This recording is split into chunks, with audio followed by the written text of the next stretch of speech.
Hi, welcome to my YouTube channel. I'm Miss Amanda Friel. In this video, we're going to be talking about my STEM career as an engineer. So we're going to talk about the 3 degrees that I've earned, one I bet you've never heard of, and what I do with that strange degree. If you want to find out, please keep watching. Don't forget to like this video and hit the subscribe button. Thanks.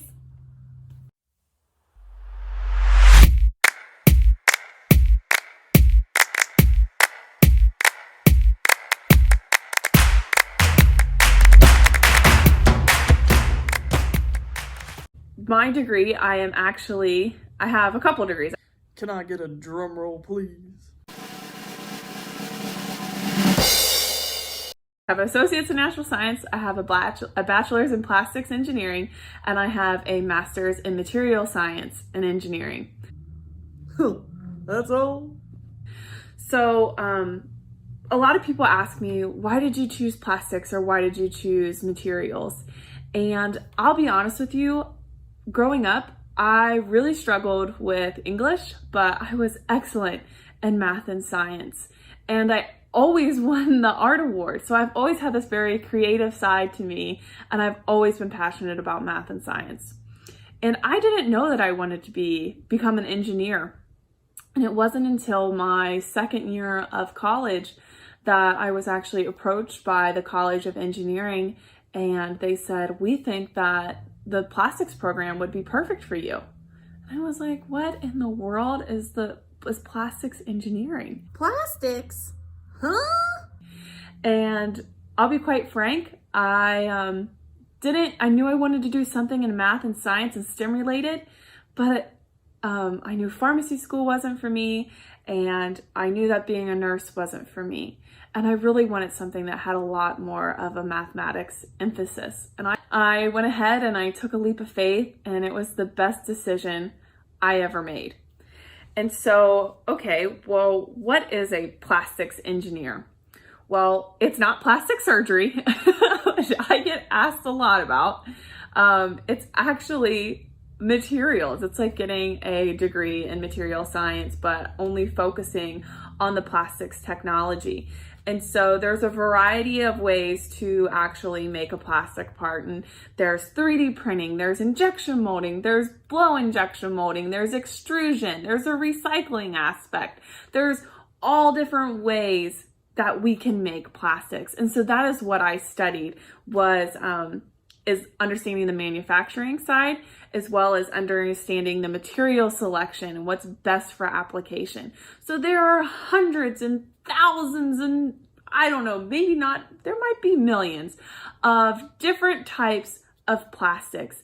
And so why is there so many? Is companies are able to manipulate in a lab a polymer to act and perform the way that they want it to by tweaking it in different little ways. And so that's why there's thousands of plastics. Even though there might be a general ABS, there might be 1,000 types of ABS because it's a type of grade of ABS.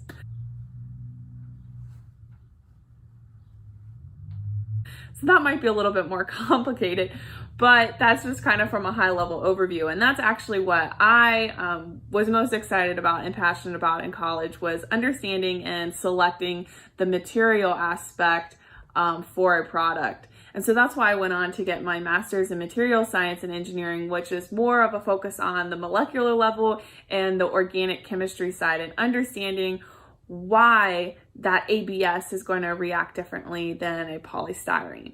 What a smarty pants. So those are just some fun facts there. So also ABS, if you might find it now when you're looking on a product of some sort, the abbreviation is ABS, and then polystyrene is PS. So what do I do for a living? So I have a plastics engineering degree. Where am I going to work? Well, let me tell you, I could work just about anywhere, because after this video, I am going to have convinced you that just about everything is made out of plastic, and I'm going to open your eyes to that. So, I actually work for Honda of North America, and I actually work on all the plastic parts that go in the vehicle. And let me tell you, there are hundreds of plastic parts that maybe you didn't even realize that are in your car. But the exterior, okay, so next time you walk out into your car, your lights, those lenses, those are plastic. Your front bumper, plastic. Back in the day, used to be metal. Plastic, you can chrome it, you can paint it, you can do all kinds of things to it. And that's why it's so cost effective, because it's much cheaper than metal. When you get in your car, all right, I want you to check out your dashboard and look at all the buttons that are there when you're pressing on the radio or when you're rolling up your window. That's all made out of plastic. What else? Your cup holders, plastic. Your visor, plastic. When you want to open up your sunroof, those lights and all those buttons made out of plastic. Yes, you're going to hear me say plastic 1,000 times. Out of plastic. This is made out of plastic. Now, I could go into the detail of exactly what type of plastic that is. But yes, top secret, as in confidential. But growing up, I had no idea all the fun and exciting things that engineers get to do, that I get to do. I get to travel all across the globe, working on fun and exciting projects and being a part of really cool tests and experiments. But to get where I am today, I really had to buckle down. From the time I was in middle school to high school to college, I really never gave in, and I always was trying to excel in my math and science courses, not knowing that I was going to be an engineer, but going after my passion and knowing at the end of the day that there could be a great reward. And there really has been. So once I completed all of my education and there I am with my college degree, I'm like, I'm ready, I'm an engineer, let's do this. I get so lucky and I land a job at Honda and they're like, we're gonna develop you. And I'm like, okay. And I was like, this is gonna be fun and exciting. This is what I need. This is my first job right out of the gate. I need to learn as much as I can.